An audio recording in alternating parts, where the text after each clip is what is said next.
Здравствуйте, друзья. Александр Леонидович Мясников. Мы прям соскучились что-то. Доброе утро. Не было на прошлой неделе Мясникова с нами, а на этой есть. Мы этому рады. Тут накануне президент нашей страны Сунаев встречался, и в частности обсуждались на этой встрече вопросы здравоохранения. Да, позапрошлой не было.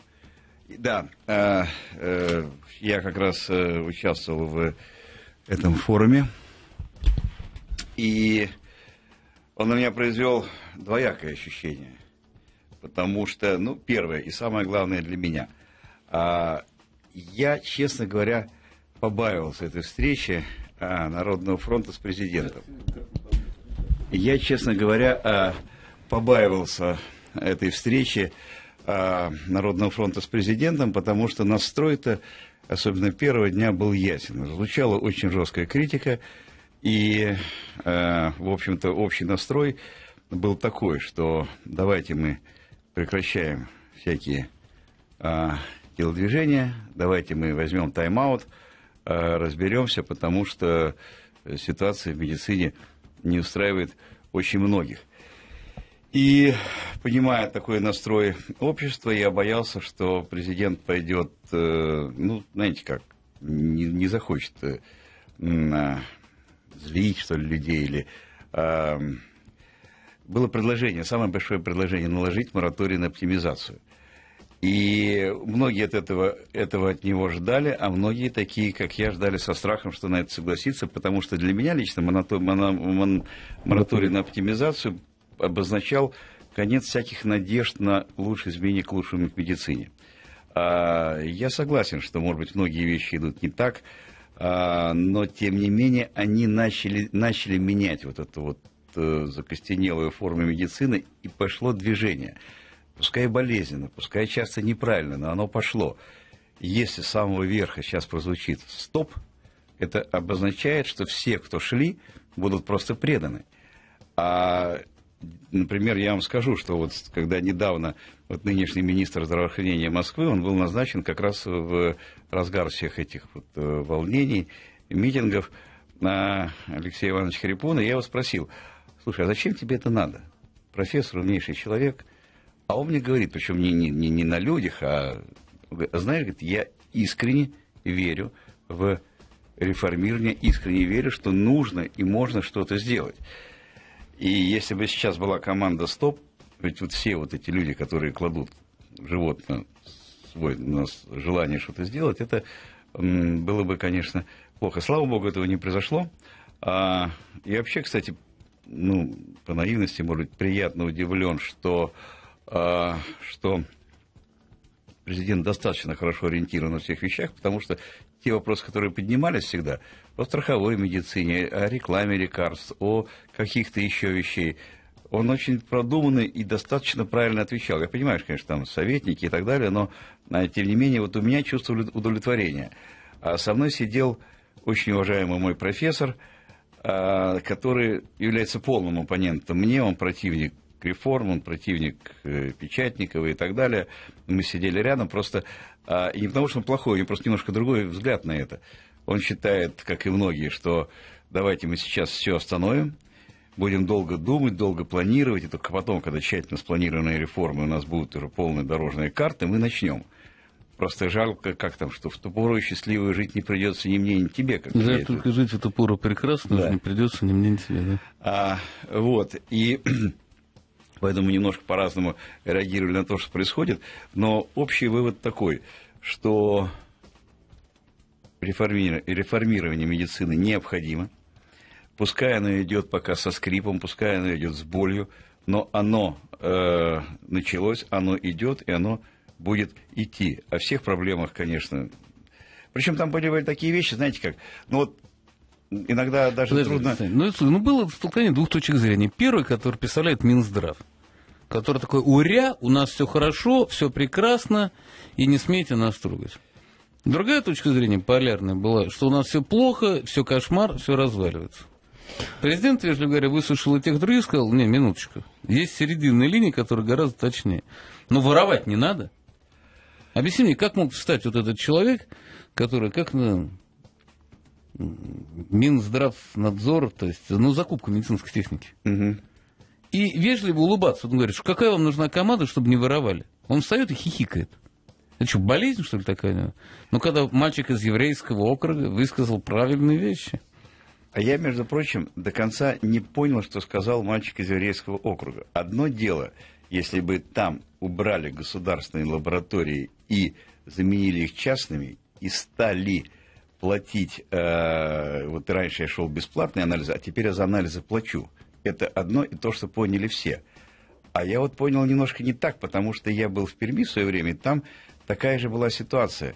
Там вместо того, чтобы закупать дорогостоящее оборудование, тратить деньги, вместо того, чтобы закупать дорогостоящие реактивы, которые, допустим, мою больницу просто изматывают, мне другое не подходит, а вот на это оборудование только эти реактивы по цене самолета. Там провели конкурс среди частных лабораторий и сказали, вот по ОМС вот эти цены. Если вы готовы по ним работать, то пожалуйста. И те, кто выиграл конкурс в Перми, они делали много-много исследований, и в частности лабораторные исследования. И если так, то я в этом не вижу ничего плохого, потому что для меня потребитель, что там бесплатно, что здесь бесплатно. Для государства не надо закупать оборудование, не надо беспокоиться о расчетных материалах, ты просто плати за услугу. А фонд ОМС, он так и так платит за услугу. ОМС, какая разница платить, государственной больнице или частной структуре? Он все равно эти там 100 рублей за анализ крови, допустим, платит. И я вот до конца просто не понял, о чем там шла речь. Ну, это вот так. А вообще, конечно, единственное, о чем так и не пошла речь, и о чем мы все время говорим, это о реформировании медицинской науки как таковой. Стоит женщина, начинает говорить, у меня 4 детей, я вот не могу попасть к узкому специалисту. А зачем тебе к узкому специалисту? Тебе, может, скорее всего, не надо. Но у нас же как? У нас же диспансеризация ребенка. Ты должен пойти к детскому травматологу, детскому нервопатологу, детскому кардиологу и так далее, и так далее. А это вообще не надо. Поэтому очень многое, даже то, что звучало там, можно было решить просто изменением идеологии медицинской. А вот про изменение медицинской идеологии не прозвучало ни из лица, ни из уст противников, ни из уст сторонников происходящего. А я считаю, что корень в этом. Все остальное это можно спорить очень долго, но без решения вот этих идеологических вещей этого бы ничего не было. Ну, воровать-то не надо. Ну, давайте, видите, этот карандаш у меня в руках. Он какого цвета? Розового. Мысли тоже розовые. Воровать не надо. Только не надо воровать и не надо... Это же все хорошо говорить. Это надо строго контролировать. Даже не просто один контроль ничего не сделает. Надо создать такие условия, чтобы не воровали. Ну вот посмотрите. Вот я сейчас, кстати, до сих пор... Я, наверное, опять скажу неполиткорректную вещь, но я... вот закон о госзакупках. Понятно, когда были государственные деньги, когда мне эти деньги давали, допустим, больницы, то государство вправе контролировать и вправе выбирать, что я лично покупаю. Потому что, может быть, я куплю некачественный товар, завышу цену, получу откат и так далее. Обычная схема. Но сегодня, когда мы на одноканальном финансировании, когда мы покупаем расходный материал за свои личные деньги, не личные, вот то, что мы заработали. Больница заработала, она из этих должна накормить людей, она должна заплатить коммунальные услуги за свет, за газ, за уборку, за лекарства, за перчатки, за бинты. Это все техники воруют мои деньги. Нет, секундочку. Это все мои деньги. И вот почему теперь я же не буду сам у себя воровать. Если я сворую, и мне же нечем будет платить за коммунальные услуги, почему я сегодня обложен вот этими всеми законами? Ведь это что происходит? Допустим, я централизованно закупаю реактивы, я заплатил деньги в феврале, я по сей день не получил реактивы. Сколько с февраля месяцев прошло? Понимаете? И так далее. Это очень негибкая, очень сложная система, которая, на мой взгляд, пока работает плохо. Поэтому, помимо того, что не нужно воровать, все-таки нужно дать больше самостоятельности предприятиям, больницам, врачам. А тебе понравилась идея, то, что там какие-то бойцы от «Единой России» на полном серьезе предложили запретить иностранные препараты и медицинское оборудование? Медведев сказал, что пока не будем торопиться. Идиотов везде много. Что я могу сказать? Так получилось. У нас всегда медикаменты всегда были импортозависимые. Это было со времен Советского Союза. Это не то, что вот когда-то было, потом мы потеряли. Это было всегда. А построить что-то, Это очень долго. Если что такое что-то, это что-то надо сколько единиц построить. Конечно. Я вам больше скажу. Президент сказал, что у нас есть умы, которые могут создать новые лекарства, не только дженерики. Да, конечно, могут. Только вы помните, сколько стоит в среднем одно лекарство и сколько времени занимает сегодня лекарство в современном мире? Чтобы создать новое лекарство, это занимает 15 лет от молекулы до внедрения и $1 миллиард. Это то, что пишут просто в учебниках медицины для будущих врачей. Поэтому, да, умы есть. Дело-то просто. Какой-нибудь чертило покупает заводик, а дальше смотрит, что он производит дерьмо. А ему очень хочется это дерьмо продавать. Он говорит, а запретите вот то, что возится хорошее западное. Пусть мое дерьмо покупает, так ничего другого не будет. И это чертило начинает продавливать всеми возможными методами вот это свое дерьмо. И зачем-то используют термин патриотизм. То есть, получается, лечить россиян хорошим лекарством — это не патриотизм? А чтобы это чертилово дерьмо купить и лечить россиян чертиловскими препаратами, это патриотизм. Ну, такой патриотизм, который не от большого ума, скажем так. Это от большой подлости. Да. А вот давай людей сейчас спросим. 5533. Вот пришлите, пожалуйста, мне просто реально интересно. А вы видите улучшение в медицине или ухудшение за последний год? Вот просто любопытно, как люди чувствуют. Они видят улучшение или ухудшение? Я, кажется, предполагаю, что люди ответят. По-разному, потому что обиженных всегда больше, поэтому если брать телефонные звонки, то звонят те, у кого проблемы. А смс-ки, может быть, чуть более взвешенно, хотя тоже, очевидно, мы любим есть голосовать просто объективные за негатив. вещи, которые, естественно, не могут не вызывать раздражения, как то, например, закрытие поликлиник поблизости и необходимость ехать далеко, невозможность записаться нормально к специалисту с проблемой, которая возникла сегодня. Они говорят, не понимая. Вот то, что говорит Аня, она говорит именно то, что говорят люди. Да, конечно. Они даже не понимают. Им опять надо записаться к специалисту. Они опять хотят лечить гипертонию у кардиолога, а гастрит у гастроэнтеролога. И это, пока мы это не разрушим, это так и будет. А мы это внедряли в людей десятилетиями. История очень простая, случилась с моей подругой. У нее там что-то случилось с пальцем, она обычно к врачам не ходит, но вот уже прижала, пошла. Пришла в поликлинику и сказали, здравствуйте, вам... Ей в поликлинике сказали, вам нужно к хирургу, но хирурга в нашей поликлинике нет, эту должность сократили. Поезжайте, пожалуйста, вот туда-то. Она едет, тратит полчаса на дорогу, приезжает на другой конец района, приходит в поликлинику, говорит, здрасте, у меня вот сейчас очень болит, мне вот надо. И меня оттуда отправили к вам. Говорит, хорошо, но у нас запись к хирургу, на 5 дней вперед мы вас можем записать там на 6-й день. А что мне делать? У меня вот прямо сейчас. Вообще, мы ничего другого предложить не можем. Но если по-честному, то если вас очень сильно, поднимитесь на 3-й этаж, подождите около кабинета, там большая очередь, но выйдет медсестра, и вы ей скажете, вдруг она примет. Вот так вот. Вы знаете что, это... Я не то, что нет, я понимаю, что все бывает. На самом деле, то, что вы говорите, это вопиющее нарушение всех норм. Если, допустим, об этом узнает любой ответственный лицо в департамент, конец тому главному врачу снимут без разговоров.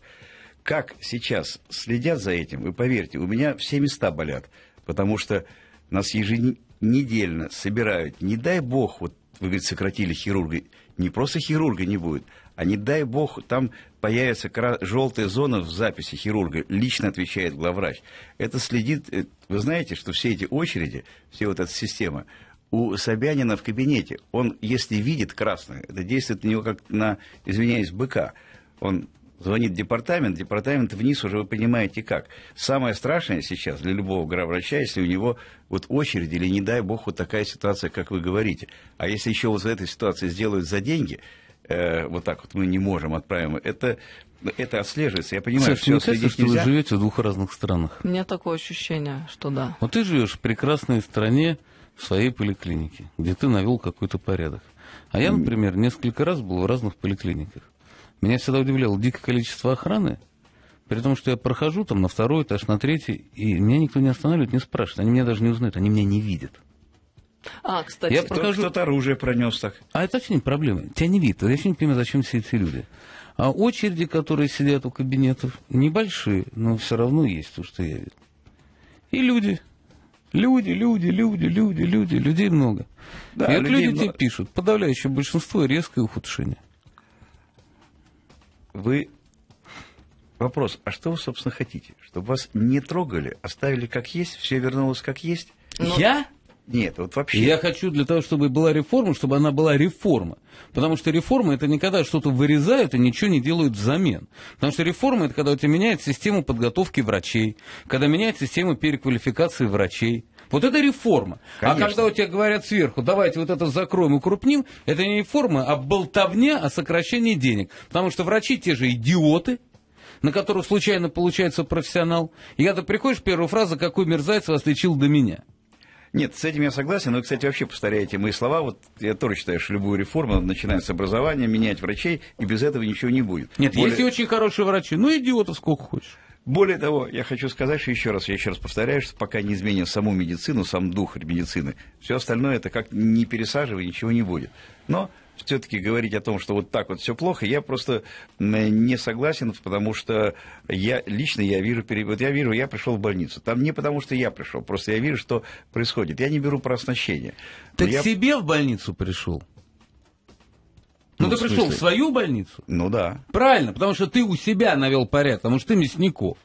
Да а еще ты пройди не навел, еще, к сожалению, не навел. А ты пройди по страновым больницам, я же не беру Москву, там где-то еще, может, что-то ничего. Почему не случайно люди на ОНФ-то орали?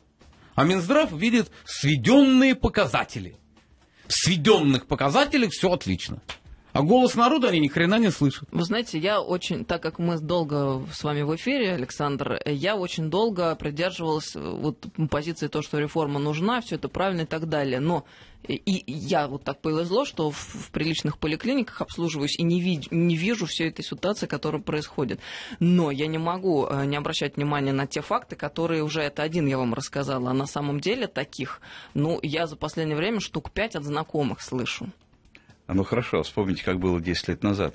Вы вообще не могли никуда пойти, вас встречал полупьяный человек. Чего? 10 лет назад, если у меня была травма, я шел в травмопункт, и меня принимали без всяких проблем по экстренной, и вообще вопросов не возникало. Приходи, примем, никаких вопросов. Ты примешь. Травмопункты как работали, так и работают. А что твоя барышня в травмопункт не пошла? Сейчас записываться надо. Никуда вот не надо приходить, пожалуйста, травмопункт работает круглосуточно. Все в травмопункте, кстати, я перевяжем. была год назад, там мне пришлось прождать, наверное, часа 1,5-2. Я там простудилась, пока сидела. Зависит от того, какой наплыв. Если там действительно сейчас пришло 20 человек, если гололед. Да нет. В Англии мой сын много лет назад учился, и там Саша помнит эту ситуацию. Он прождал часов 15 в очереди. Понимаешь, там раздробленная челюсть, а все время привозили то на живое ранение, то еще чего-то. Более того, пока я не позвонил, не нашли там врача частного, который приехал и что-то сделал. В Англии. У меня пациент ко мне в Америке пришел на прием. Я говорю, а что вы не ждали-то целый день, не пошли в приемный покой? Говорит, я пошел. Я 7 часов пролежал на каталке, и ко мне так и не подошли. И потом я встал и ушел. Я решил, если я не умер, то я, соответственно, доживу. Нет, это везде бывает, но вот так вот... То есть это не обоснование, что у нас должно быть хреново? Просто ни в коем случае. Я просто и понятно. Вы спрашивали, для чего хотят люди. И я вам очень просто объясню, чего хотят. Люди хотят того, чтобы было до начала реформы. Потому что врачи те же, все то же самое, но поликлиники закрылись. Ехать далеко, не записаться к врачу, ждать 5-6 дней. Дороже и дольше. Да. То есть просто. Вот почему люди хотят то, что медицины, было до этого. Извини, не такой, как у тебя стало. Хорошо. Вы можете вернуться на 10-15 лет назад, это не выход. Если так сейчас плохо, это не значит, что было... Вам всегда кажется, что вчера было лучше. Сегодня это все равно движение из точки А, я надеюсь, в точку Б. Другой вопрос, где точка Б расположена при таком движении. Но я исхожу из того, что было, хуже быть все равно не может. Все равно эти заполнены нищие больницы, все равно эти убогие участковые... Сири тоже так думали, а потом пришла война и стало хуже. Ну, Саш, нет такого плохо, хуже которого не может быть. Мы сейчас прервемся на новости, потом продолжим. С нами Александр Мясников, наш доктор, и 5533 Вести, наш портал. Так что, ну и вашу. Ладно, ретрограды, я понял, что с вами не говорить ретрограды. не о чем. Не ретрограды. Требуем разумного и правильного отношения. Вы хотите, чтобы было хорошо сегодня и сейчас. Так не бывает. Для всех реформ нужно 5-6 лет а минимум. ты можешь доехать до города, если ты не знаешь, какой город ты хочешь доехать? Просто выехав из дома, ты приедешь в точку назначения? Не, ну давайте запряжем сани и будем на них. Так. Что делать? Ехать куда? Реформа, которая не прописана, это не реформа. Реформа, которая не прописана, это уничтожение. Мы много раз говорили, что надо делать. Это, в принципе, всем известно, только на это никто не идет. Намного проще вот так вот сейчас подкрасить и сделать, потому что реформа требует, не то, что прогнил, у нас не медицина, пока мы сидим, изменилась. Это не та наука, которая была в 70-х годах прошлого столетия. Все изменилось. Согласен. А мы в 70-х годах живем и пытаемся под ту старые оглобли, понимаете, заправлять современную машину. Так не получается. Сделайте настоящую реформу, просим и медиков. Надо сейчас начинать учить по-другому студентов. Надо разогнать, надо убрать... Но тебя слышат в министерстве? Меня нет. Они все это понимают. Все понимают. Только это очень долгая, стратегически сложно просчитываемая задача. Я всегда говорю, пока не начнем, давайте уже начнем. Начал говорить об этом. Сколько лет назад? Сегодня же плоды были. Реформа здравоохранения начнется через 5 лет после того, как мы начнем серьезно обучать врачей по-новому. Сегодня начнем, через 5 лет эти люди придут и начнут хоть как-то менять. До этого это бессмысленно, понимаете, бессмысленно. Так ты говоришь то же самое, что и мы. Но ты что-то защищаешь, то чего нет. Я еще раз скажу, что я защищаю. Я защищаю, что наконец-то за десятилетия хоть что-то люди поняли, что неблагополучно, и пытаются как-то что-то сделать. Сейчас дадим по рукам, вообще ничего не пойдет. А может, начнем нормальную реформу делать настоящую? А я же это, она и дальше. Почему тебя министерство не слышит? Ну, Печатников, что согласен? Это я согласен с Печатником, потому что в основном согласны. мы согласны. Вы думаете, почему у вас Вероника Игоревна по-другому думает? Она умнейший человек, грамотнейший врач, понимаете? Но ты круто получается. А вот меня это всегда удивляет. Вот и сейчас... молодец, умная женщина. Да, все вокруг умные. Да. А что результат такой глупый? Кто? Результат что тогда такой глупый? А вы помните, вы мне сами говорили про англичан и шотландцев, что один шотландский воин всегда выиграет у одного англичанина. 10 шотландцев всегда победят 10 английских рыцарей. Но 1000 англичан всегда разобьют 1000 шотландцев, потому что здесь уже не личное мужество и воинское умение, а порядок и дисциплина. У нас каждый все понимает, а порядка и дисциплины нет. Вот вам и министр результат. Заниматься. Поставьте завтра министром кого угодно. Меня, вас, Аню. Я не пойду, я этого ничего не понимаю. Нет, а даже если понимал, дальше что? Ведь это же... Я бы сделал, если бы понимал. А вас бы сняли очень быстро. Это другой вопрос. По крайней мере, моя совесть была бы чиста. Ну, другой вопрос. Но сняли бы вас моментально, потому что... Где враг? А враг мы. Видите как? Мы только сдвинули, только разворошили. Ах, не трогайте, ах, очереди, ах, у меня отобрали узкого специалиста. Ах, мне вот теперь не попасть к кардиологу. А зачем ты кардиологу нужен? Кардиолог другой человек, другим занимается. Вот ты машину поедешь ремонтировать. Если к тебе на ремонт машины подойдет человек, который ни хрена не убедил, скажет, ну ничего, не волнуйся, я тебе сейчас двери сниму. Скажешь, что, псих? У меня проблема с движком. Ничего подобного, потому что вы опять разделили человека на составные части. Специалист по левому пальцу, по правому, нет, по члену, я реформу разделил на части.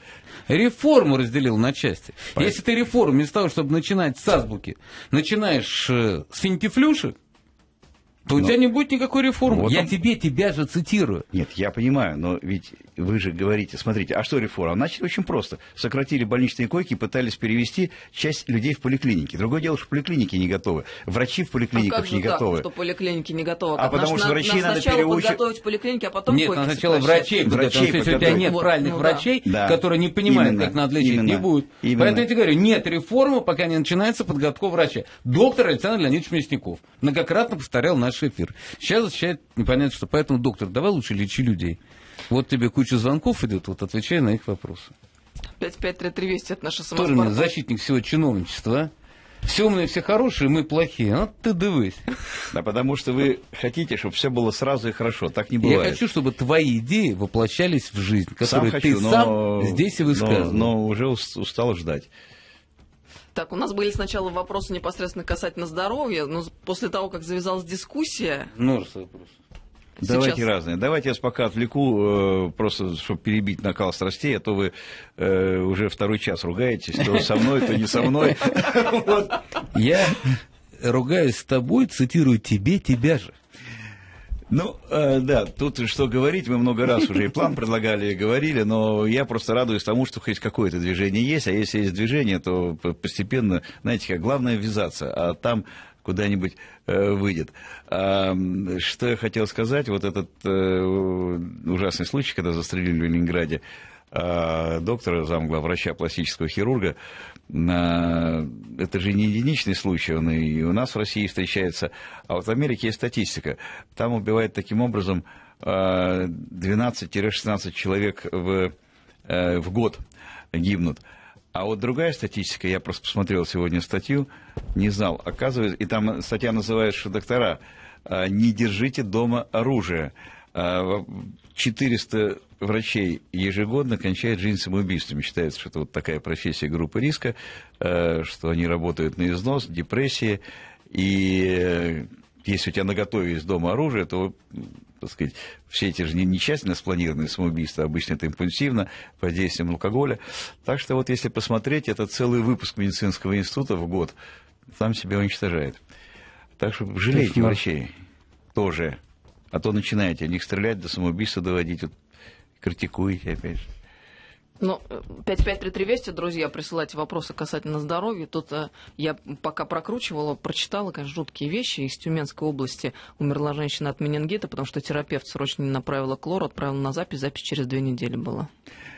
Кошмар. Таких случаев я не только приведу издалека, и в Москве сколько угодно, вопиющие, ужасные. Почему я говорю, надо начинать? Потому что когда эти случаи разбираются, там все на поверхности. Вот что обидно, что там никаких сложных диагностических вещей нет. Потому что во главе угла должен стоять не диспетчер, ты туда-сюда запишись, а должен стоять врач. И его первое, что он должен сделать? Он должен выявить, насколько срочно, насколько человек может ждать и так далее. Ведь первичный врач – это...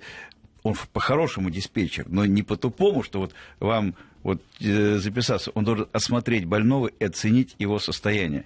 И это, между прочим, большое врачебное искусство. Почему я говорю, работать в поликлинике труднее, чем в стационаре. Я сегодня не могу найти врачей в поликлинику, а в стационар у меня много желающих. Так в стационаре за тобой заведующий, у тебя анализы, у тебя компьютерный томограф, у тебя все что угодно. Там ошибки можно допустить меньше. А в поликлинике ты 1 на 1 с пациентом. Ты же его должен оценить сейчас, до анализов, до всего. Ты должен принять решение, и у тебя на все 12 минут. Вот у меня сейчас идет передача «Консилиум». Мы тоже там за энное количество, там больше, там за 20-30 минут пытаемся решить самые сложные случаи. Но это возможно. Но для этого надо включить мозг и иметь правильное образование. Вот правильное образование у нас дефицит. Даже люди с мозгом часто делают глупые ошибки, потому что они не натасканы. Врачей надо натаскивать, понимаете, натаскивать каждый день. И именно первичного звена. Пока у нас от первичного звена будет шарахаться, как черт от ладана, и говорить, это не мое, потому что вот не хочется с бабушками разбираться.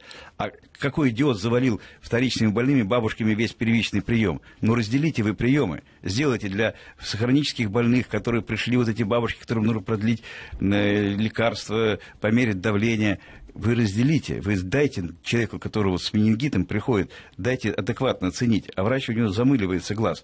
Но это надо тренировать, этим должен кто-то заниматься, а у нас этим не занимаются. Я согласен с вами, вопиющих случаев очень много, но пока мы ничего не будем делать и говорить, у нас делать, верните, как было, так оно и не пойдет вперед. Мы так и будем в этой сидеть. Новости точно не про эту, в которой сидят. Полный контакт с Владимиром Соловьевым и Анной Шафран. С нами доктор Александр Мясников. 553320 – это наш СМС-портал. Ваши вопросы по здоровью теперь уже непосредственно присылайте. Их будем задавать. Доброе утро. Подскажите, пожалуйста, у жены ТТГ 164. Вы понимаете, о чем это? ТТГ? Да, прописал врач левотироксин 50 МКГ. Не, ну все, у нее... Через 20 дней снова анализ. Стоит ли ждать или, может, лекарство другое нужно? Жене 29 лет, 3 детей, 4-го родила месяц назад. У жены гипотиреоз, сниженная функция щитовидной железы, очень сильно сниженная. Правильно доктор прописал. Я думаю, что дозу, скорее всего, придется увеличивать.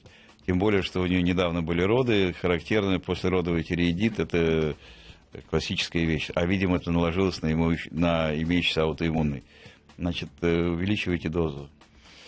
Нет, все правильно, 50, подождать, анализы увеличивать дальше. Это ее лекарство.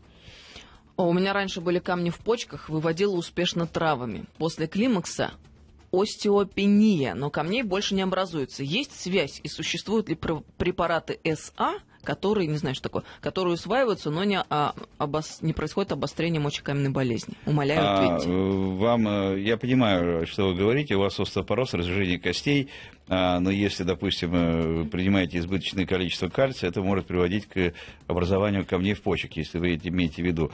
Вам надо принимать лекарства под названием бифосфонаты, есть целая группа укрепляющие кости, задерживающие кальций. Они, кстати, сегодня говорят о том, что могут даже и положительную роль играть в предотвращении наличия рака груди. Кальций надо в основном принимать с пищей, потому что он всасывается по-разному. Кальций, принимающийся с пищей, молоко, творог, сок апельсина, он усваивается и в камни почки не идет. Когда вы принимаете препараты кальция, то там другие сигналы включаются в организме, и определенный риск образования камней есть. Поэтому у вас были камни, еще помните закон. Я против того, как мы все говорим, пить, много воды, будет красивая кожа. И у меня вот уже люди приходят, там по 10 литров пьют, с низким натрием приходят. Это чересчур. Но если есть камни, пить надо действительно много. Сколько много? Вы должны выделять около 2 литров мочи. Вот тогда вы пьете нормально, чтобы все это промывать. Здравствуйте. Подскажите, пожалуйста, чем грозят последствия после перенесенного вирусного серозного менингита? Дочери 5 лет, сейчас лечится в стационаре. Ничего, вещь проходящая сама, 2 недели, девочка здоровая, и бывают последствия, конечно, бывают и осложнения, но это в малом проценте случаев. В принципе, проходит бесследно. Прошу, подскажите, мне 33 года, повышен билирубин. После желчегонного 38 было 43. УЗИ печени проблем не показало. Стоит ли беспокоиться? Я думаю, у вас просто доброкачественный синдром Жильбера, и, в принципе, это абсолютно доброкачественная, даже не болезнь. Только перепроверьтесь, это ли это. А просто так это пожизненно, наследственно. Продолжают просто люди писать. Потребовалось УЗИ, врач в конце мая сказал, чтобы я пришла в конце октября на запись на получение талона на ноябрь. Пошла в кассу, оплатила коммерческой стоимости. А дальше, хорошо, коммерчески, там что нашли? Сделали УЗИ и...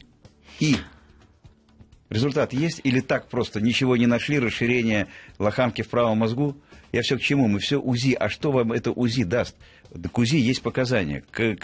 У нас болит голова, сделайте мне, доктор, компьютерную томографию. Зачем тебе делать компьютерную томографию? Есть красные, флажки. Если это боль самая сильная в твоей жизни, если у тебя появляется сглаживание согубной складки, если у тебя усиливается при кашле перемене тела, тогда да, надо делать.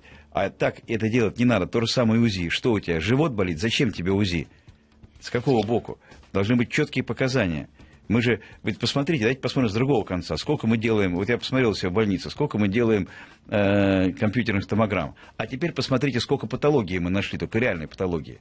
Так вот, 3%. Понимаете, 93 мы делаем просто по площадям. А бы что, давайте посмотрим. А теперь давайте посмотрим, сколько УЗИ делает, сколько она реальной патологии находит и приносит пользы.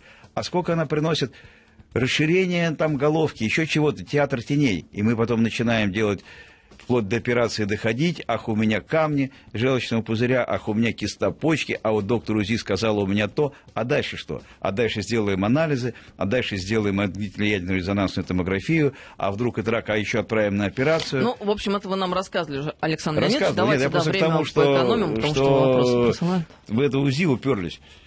У мужа подозрение на рак горла. Сделали операцию для обеспечения жизни. Поехали в онкоцентр Балашиха. Анализ назначили только через 3 недели. Объяснили, что очередь большая. Скажите, что нам делать? Умирать?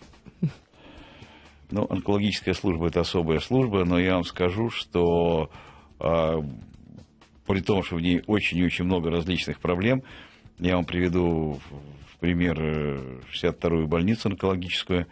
У меня друзья там лечились долгое время. Все бывает в медицине. Я имею в виду в организации. Это один из примеров того, как не надо делать. Как не должно быть. А вообще, если что, вы знаете, я вам скажу, как главный врач, меня тюкают по всякому поводу с горячей линии департамента здравоохранения. Очень действенно. Даже если не нужно, мне проще сделать, чем это выслушивать. Поэтому, если что, звоните на горячую линию, поверьте, организуется очень быстро. Артроз локтевых суставов, 51 год. Уколы помогают на 2 дня. Какие перспективы возможны? Какие перспективы? перспектива лечить. Дело в том, что артроз – это не болезнь старости. Если это действительно остеоартроз, когда стерты суставные поверхности, то сначала уколы, потом будем делать суставные, внутрисуставные уколы, гиалуроновую кислоту, которая может иметь эффект около полугода. Ну а в перспективе замена сустава. 5533 наш портал. Помогите, уровень ФСГ ниже единицы. Понятно, да, о чем речь? Стимулирующего гормона. Врачу всегда понятно, о чем речь. Тебе непонятно. Ты просто прочитай вопрос. Ну, что ты мучаешь Мясникова? порой... Понятно, о чем речь? Люди порой пишут, Ань, сокращая слова. Спокойно. Колол ХГЧ, не помогло. Колю Менопур. Хорошо. Там идет речь о проблеме гипофиза, который не вырабатывает в достаточной мере гормон, стимулирующий половые клетки. Ну, обратитесь к эндокринологу специальному. Так мы с вами специальный вопрос не решим. А вы, естественно, вы колите ХГЧ, по обратной связи ФСК падает. Разбирайтесь с эндокринологом, все, вы там что-то мудрите. Это интересный случай. У меня случаются панические атаки. Мушки перед глазами, трясет все. Ходил в 157-ю медсанчасть, оставил 8 тысяч. Врачи разводят руками. В городской говорят, не выдумывай. Насчет того, что не выдумываешь, что деньги оставил, или не выдумываешь, что у тебя панические атаки? Не выдумываешь, что у тебя панические атаки. Не, ну панические атаки вещь известная. Естественно, что надо сначала убрать то, что за этим может стоять. В первую очередь проблемы щитовидной железы, анемия. И там много за это крыться. Но панические атаки – это серьезный симптомный комплекс. Это болезнь, которая входит в классификацию, лечится определенными лекарствами. И этим надо заниматься. И иногда не всегда человек может справиться с этим сам, поэтому действительно требуется лечение. Не выдумывать, легко сказать. Давайте тогда все психиатрические болезни, скажем, не выдумывайте. Да, конечно, вам придет человек, скажет, за мной человек с топором гонится. Ему скажет, посмотрел, не выдумывай. Или там голоса шепчут. Ну, этим надо заниматься, лечить. Это же серьезная вещь, психиатрия. Каждый день мучают головные боли. Сделал МРТ, показала аллозию артерии и внутричерепное давление. Спасаюсь обезболивающими. Что можно сделать? Спасибо. Выкинуть заключение МРТ, обратно склеить в конверт и послать врачам. Нет у вас повышения внутричерепного давления, муть собачья. И в этот самый то же самое. У вас головная боль, напряжение. А от того, что вы так мучаетесь, вам надо, если принимаете таблетки больше, чем 15 раз в месяц, то есть через день, вам надо профилактически принимать лекарства. Профилактически и не обезболивающие, под названием амитриптилин. А сейчас у вас будет, наоборот, медикаментозная головная боль. Чем больше пьете таблетки, тем больше она у вас болит. Поэтому, а вот это про МРТ опять, понимаете, дали заключение бредовое. И человек с этим бредом идет, у меня повышение давления. Если у вас было внутричерепное давление, у вас либо окружение мозга, либо рак мозга, либо, если это без этого, тогда вы ослепнете через несколько месяцев, если это правильно лечить. Раз вы все видите еще живой, значит нет у вас повышения внутричерепного давления. А как МРТ может показать внутричерепное давление? Ну, что я могу говорить? Я что говорю? Я что-то плохо понимаю. Как на МРТ можно увидеть внутричерепное давление? Это все, вот послушайте. Смотреть надо, если уж вы не делаете спуск, глазное дно. По глазному дну вы можете косвенно определить отек и так далее. Но не МРТ. Еще УЗИ делают. Еще потом пиявки ставят, потом лечат БАДами, а потом говорят, видите, вам лучше стало. А вот мне МРТ реально было важно сделать. Потому что у меня на МРТ было видно, что действительно грыжа. Там вот МРТ помогло. Нет, грыжа МРТ и видит, а что, ну это не головного мозга. Вот, нет, позвоночник делает. Кстати, про МРТ, вы знаете, я тут увидел в одном научном журнале, МРТ, вы видели трубу, да? Она не очень большая. Знаешь, мне понравилось, я показывал, как сделали у тебя в клинике МРТ, я показывал в Швейцарии, и было сказано, великолепно сделано. Ну да, у нас очень хорошие доктора и так далее. Было просто сделано по высочайшим международным стандартам. Про МРТ я удивился, увидев в научном журнале, МРТ, вы видели трубу, диаметр, да? А МРТ было показание, как люди половой акт. Вот во время МРТ они так вот исследовали, как это выглядит. Мне очень удивился, а как они в эту трубу вдвоем поместились? На этом мы оставляем вас в недоумении. С нами был доктор Александр Если Леонидович кто-то Мясников. соскучится по доктору Мясникову, то клиника доктора Мясникова 215-5566, код Москвы 495, это на улице Правды.